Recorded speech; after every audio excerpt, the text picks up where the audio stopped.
الحمد لله والصلاة والسلام على سيدنا محمد وعلى آله وأصحابه أجمعين. الحمد لله والصلاة والسلام على سيدنا محمد وعلى آله وأصحابه أجمعين. أما بعد فأعوذ بالله من الشيطان الرجيم. بسم الله الرحمن الرحيم. واعتصموا بحبل الله جميعا ولا تفرقوا واذكروا نعمة الله عليكم إذ كنتم أعداء فألف بين قلوبكم فأصبحتم بنعمته إخوانا وكنتم على شفا حفرة من النار فأنقذكم منها. صدق الله العظيم. اللهم صل على سيدنا محمد وعلى آل سيدنا محمد وبارك وسلم. اللهم صل على سيدنا محمد النبي الأمي وعلى آله وأصحابه وسلم. میرے معزز مسلمان بزرگوں، عزیز بھائیوں، یوں تو اللہ تعالیٰ کی ان گنت نعمتیں ہیں، لیکن اللہ کے خزانے کی سب سے بڑی نعمت اللہ کا دین ہے.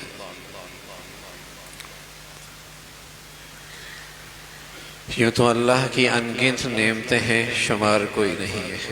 زمین کے ذرات بھی گن سکتے ہیں، سمندر اور دریا کے قطرے بھی شمار کیے جا سکتے ہیں، آسمان نما چھت کے ستارے اور سیارے بھی گنے جا سکتے ہیں. وَإِن تَعُدُّوا نِعْمَةَ اللَّهِ لَا تُحْصُوهَا. حد ہے اس کی نعمتوں کی، کوئی حد ہی کوئی. لیکن ان ساری نعمتوں سے بڑھ کر اللہ کے خزانے کی جو سب سے بڑی نعمت ہے وہ اللہ کا دین.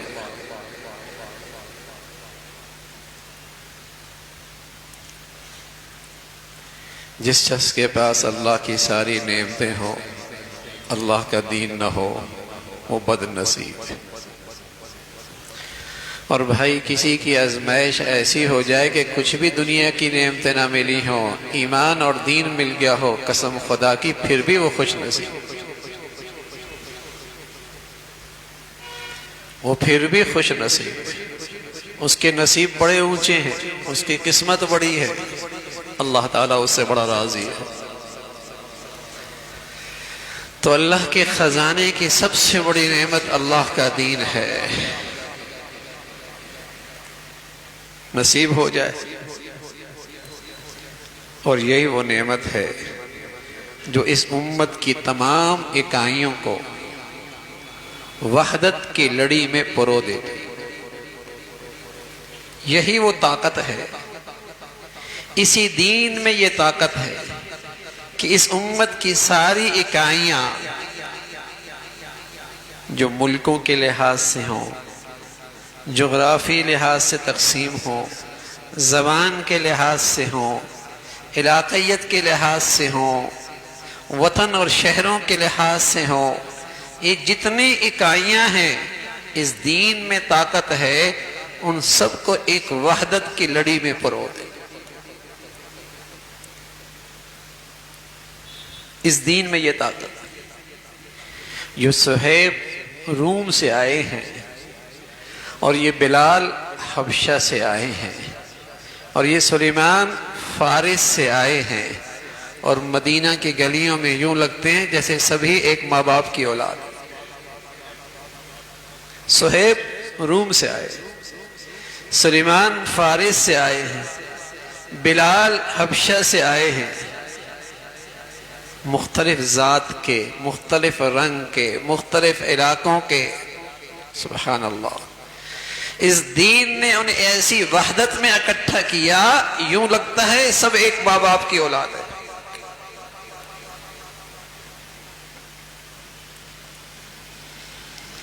آج امت نے اس دولت کی قدر نہیں کی، تبھی تو بکھری پڑی ہے. مسلمانوں نے اس دولت کی قدر نہیں کی، تبھی تو ان کا معاشرہ بکھرا پڑا ہے. مسلمانوں نے اس نعمت کا شکر ادا نہیں کیا، تبھی تو گھر گھر کے اندر نفرتوں کے کانٹے ہیں.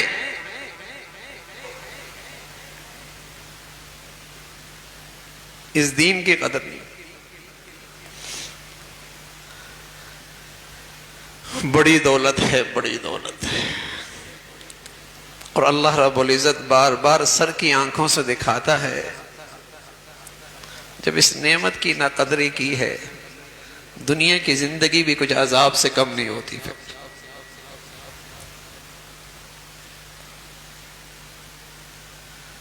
ایسا مالدار، ایسا سرمایہ دار، ایسا کاروبار، بچوں میں گھر میں دین کوئی نہیں، نہ بچوں کو باپ کا لحاظ ہے، نہ بیوی کو شوہر کا لحاظ ہے، نہ شوہر کو بیوی کا لحاظ۔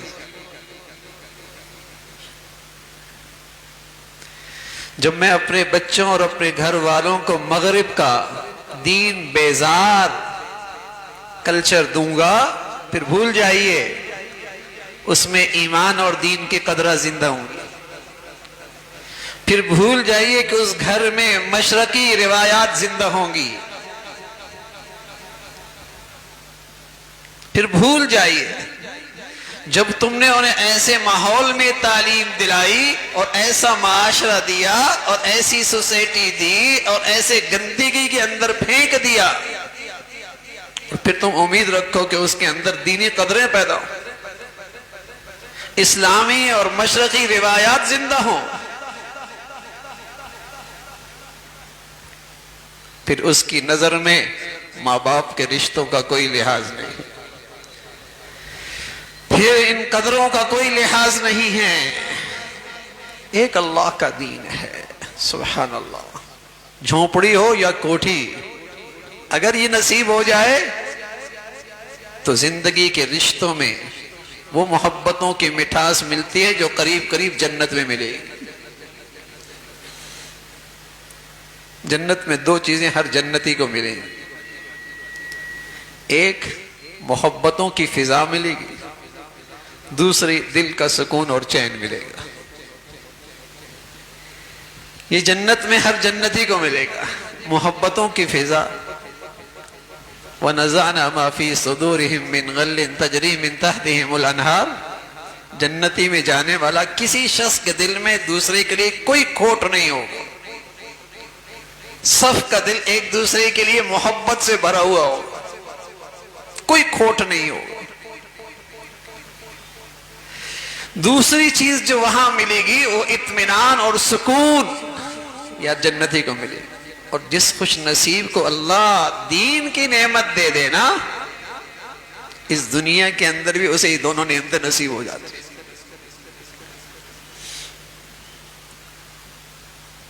بڑی دولت ہے دین۔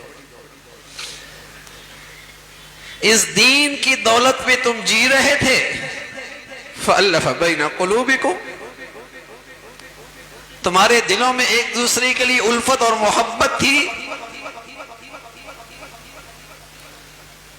اور جب تم دین سے دور تھے، اِذْ كُنْتُمْ أَعْدَاءَ، تمہارے دلوں میں ایک دوسرے کے لیے نفرت اور دشمنیاں تھی۔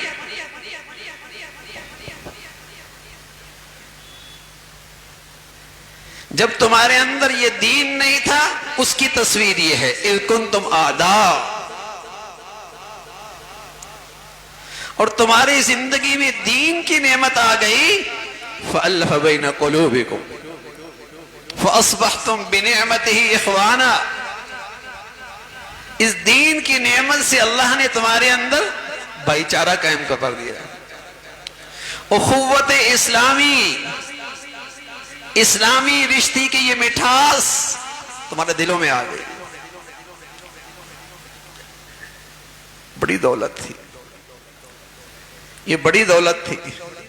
اور بھائی باطل بھی جانتا ہے، اگر اس امت مسلمہ کی طاقت ختم کرنی ہے تو اس طاقت کی روح ختم کر دو۔ کیا؟ دین ختم کر دو، ایمان ان سے نکال دو بس۔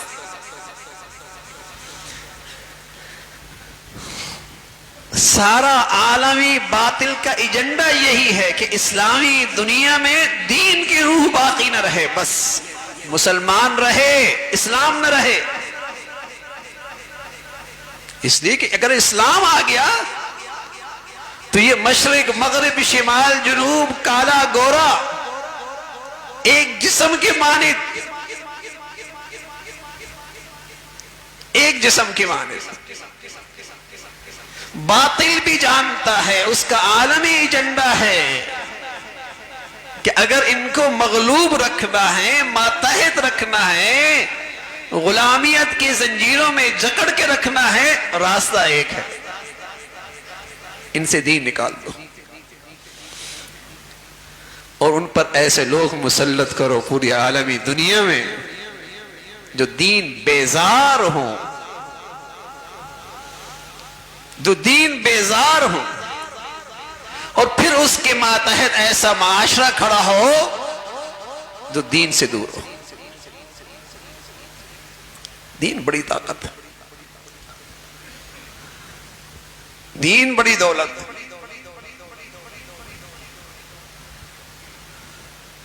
اور دین ایک ہی ہے، وہ صرف دین اسلام ہے. یہ سب باطل ہے کہ وحدت ادیان، سارے دینوں کو ایک کر دو. وحدت ادیان نہیں ہوتا، وحدت حق ہوتا ہے. حق ایک ہے،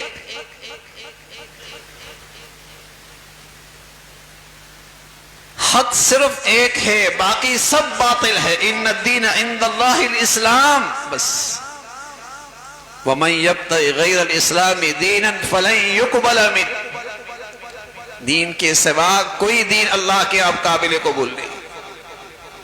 سارے سکے اب کھوٹے، اب صرف دین محمدی کا سکہ نجات کا ذریعہ ہے. تو یہ بڑی دولت تھی میرے عزیزو، ساری نعمتوں سے بڑھ کر بڑی نعمت دین اسلام. دین اسلام، اعزنا اللہ بالاسلام. ہماری عزت کی وجہ، ہماری عزت کی وجہ کہہ رہے ہیں دین اسلام ہے. ہماری عزت کی وجہ کیا ہے؟ دین اسلام ہے. ہاں، جب انہوں نے دین اسلام کو عزت دی تو دین اسلام نے پھر انہیں بھی عزت دی، انہیں بھی عزت دی. جب انہوں نے دین اسلام کو عزت دی تو پھر اسلام نے انہیں بھی عزت بخشی، عزت کے بلندیوں پہ بٹھایا. اللہ کا دین میرے عزیزو سب سے بڑی دولت. ہماری زندگیوں میں دین اسلام سب سے بڑی ترجیح ہو اس کی. مسئلہ ترجیحات کا ہے. ترجیحات کیا ہے میری زندگی میں؟ اللہ کا حکم ترجیح ہے یا خواہشات ترجیح ہے؟ نبی کی زندگی ترجیح ہے یا رسول میں ترجیح ہے؟ ترجیحات کا مسئلہ ہے. کس کو کس کی خاطر قربان کر رہا ہے، کس کو کس کی خاطر چھوڑ رہا ہے. اللہ کا حکم مفادات کے لیے چھوڑ رہا ہے یا مفادات کو اللہ کی خاطر چھوڑ رہا ہے؟ ترجیحات کیا ہے؟ سارا قرآن اس پر بھرا پڑا ہے کہ مسلمانوں نے ہمیشہ سب کچھ قربان کیا، دین و اسلام کو خطرے میں نہیں ڈالا. ترجیحات کا مسئلہ ہے.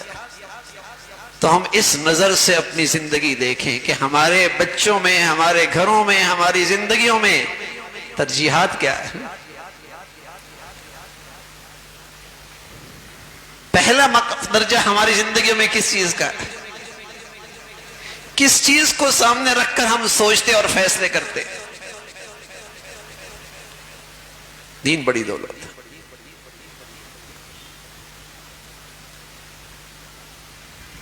ایک صحابی حضرت ذوالبجادین رضی اللہ تعالیٰ، 2 چادروں والا صحابی اللہ کے نبی صلی اللہ علیہ وسلم کی خدمت میں آئے، دین اسلام قبول کر لی.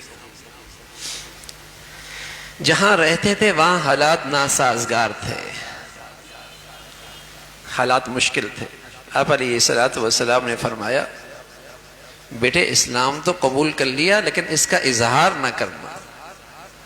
یہ خیال تھا کہ شاید یہ حالات کا اتنی جلدی مقابلہ نہ کر سکے، برداشت نہ کر سکے، سختی، تکلیف، فرمایا ابھی ٹھہر کے، جب ہم کہیں گے پھر اظہار کرنا۔ ان کے والد کا انتقال ہو چلا تھا، والدہ زندہ تھی، چتا کے زیر سائے زندگی گزر رہی تھی۔ چند دن گزرے، اس صحابی کی زندگی کا انداز بدلا ہوا، رات دن بدلا۔ اللہ میں بھی نصیب فرما دے ایسا دین، اس لیے کہ خوشبو جب بڑھیا ہوتی ہے نا تو وہ پردوں میں نہیں چھپتی ہے، آ ہی جایا کرتی ہے، وہ پھر پردوں میں نہیں چھپتی۔ تو جب دین اسلام کی حقیقت آ جائے تو پھر چھپتی کہاں، بڑی مشکل ہوتا ہے چھپانا۔ بتیجے بہت کچھ بدلا ہوا نظر آ رہا ہے، کہیں اس شخص کے پاس تو نہیں گئے جو مدینہ میں نئے آئے۔ سبحان اللہ، پتہ ہے اللہ کے نبی کی بات ہے، ہمارے دین کہتا ہے مسلمان اپنی فطرتی کمزوری کی وجہ سے بزدل سے ہو سکتا ہے، اور مسلمان مال سے فطرتی محبت کی وجہ سے بخیل سے ہو سکتا ہے، مسلمان جھوٹا نہیں ہو سکتا۔ اور یہ بھی پتہ ہے اس سچائی پر کیا قیمت چکانی پڑے گی، اور یہ بھی پتہ ہے اس سچائی کی کیا قیمت دینی پڑے گی۔ کہہ دیا ہاں، اسی کے پاس سے ہو کے آیا۔ چچا نے کہا بھتیجے چند دن کی مہلت ہے، یا تو اسے چھوڑ دو یا زندگی کے تمام مفادات سے دستبردار ہو جاؤ۔ مورخین نے لکھا اس نوجوان نے کہا چچا جان ساری دنیا چھوٹ سکتی ہے، اب دین اسلام نہیں چھوٹ سکتا۔ کہنا آسان ہے، معاملہ ترجیحات کا ہے، معاملہ ترجیحات کا ہے نا بھائی، کہ میری زندگی میں میرے بچوں کے لیے ترجیحات کیا ہیں۔ کہا چچا سب کچھ چھوٹ سکتا ہے، اسلام نہیں چھوٹ سکتا، دین نہیں چھوٹ سکتا۔ چچا نے وہ کہا جو کہا وہ کر کے دکھایا، بے لباس کر کے گھر سے باہر نکال دھکا دے دیا۔ ماں دوسرے کمرے سے دوسرے دروازے سے آئی اور اپنی چادر اپنی اوڑھنی اس نوجوان کے حوالے کی۔ ماں کی مامتا، اس نے اس کے دو ٹکڑے کیے، ایک کندھے پہ ڈالا، ایک سے سطر ڈھانپی۔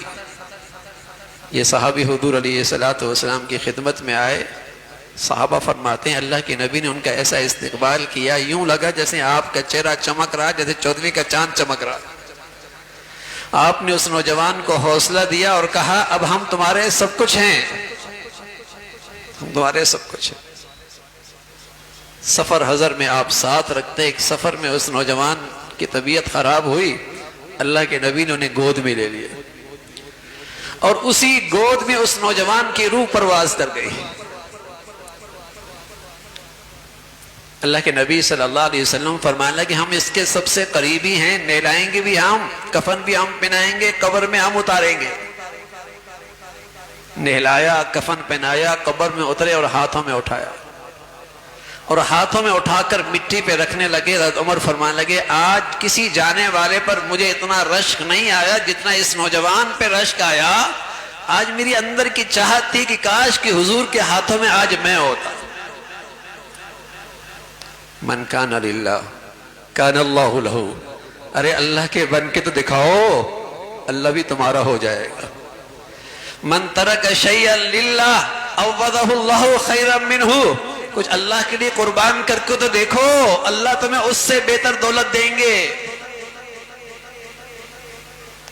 اس سے بڑی دولت ملے گی۔ من ترک شیئا للہ عوضہ اللہ خیرا منہ۔ سچے نبی کی سچی ارشاد، سچا پیغام۔ مشکل ہوتا ہے نا دین کی خاطر کچھ حرام چھوڑنا، کچھ ناجائز چھوڑنا، کچھ رسم و رواج چھوڑنا، کچھ معاشرے اور سوسائٹی کے غلط تقاضوں کو قربان کرنا مشکل ہوتا ہے۔ حوصلہ رکھو، حوصلہ رکھو، اپنے نبی کی بات پر اعتماد کرو۔ فرمایا کچھ اللہ کے لیے چھوڑ کے دیکھو تو صحیح، عوضہ اللہ خیرا منہ، اللہ تمہیں اس سے بہتر دیں گے۔ چچا چھوڑا، مال چھوڑا، کون ملا؟ اللہ کے حبیب ملے۔ اور کہاں سے جنازہ اٹھا، کن کے ہاتھوں میں روح نکلی، کس نے قبر میں رکھا؟ امام الانبیاء، اللہ کے بعد کوئی ہستی تو محمد رسول اللہ۔ دین بڑی دولت ہے میرے عزیزو، قدر کر کے تو دیکھو، اس دین کی خاطر کچھ قربان کر کے تو دیکھو، کیا دیتا ہے یہ، کیا دیتا ہے یہ۔ دنیا کی نایاب نعمتیں ہیں، دل کا سکون، دنیا کی نایاب دولت ہے، دلوں میں ایک دوسرے کے لیے محبت اور احترام۔ دنیا کی نایاب چیزیں ہیں، دل کا غنی ہونا اور اندر کا بادشاہ ہونا، اور دل کا فقر کا ختم ہونا، اور اندر کی بھوک کا مٹ جانا، اور اندر کی حرص و ہوس کا ختم ہو جانا، یہ زندگی کی نایاب دولت ہے۔ دین کے بدولت اللہ یہ ساری دولتیں اس دنیا میں عطا فرماتا ہے۔ اندر کی بھوک مٹ جاتی ہے، اندر کا اللہ تعالیٰ بادشاہ بنا دیتے ہیں، اندر کی بے چینی بے سکونی ختم ہوتی ہے، اللہ دل کا سکون اطمینان نصیب فرماتے ہیں۔ اللہ کریم محبتیں اور عزتیں اپنے پیاروں کے دل میں اس کے لیے ڈال دیا کرتے ہیں۔ یہ دین کا میٹھا پھل ہے، اس دنیا میں ملتا ہے۔ تو میرے عزیزو، دین بڑی دولت ہے، اس پر اللہ کا شکر ادا کریں، اس کی قدر کریں، اور امت کا یہ سب سے بڑا سرمایہ ہے۔ یہی وہ بنیاد ہے جس سے امت وحدت اور اتحاد کی نعمت سے سرفراز ہو سکتی ہے، اور باطل کی ساری محنت اس پر ہے، ساری محنت اس پر ہے کہ بس اس کے اندر دین نہ رہے۔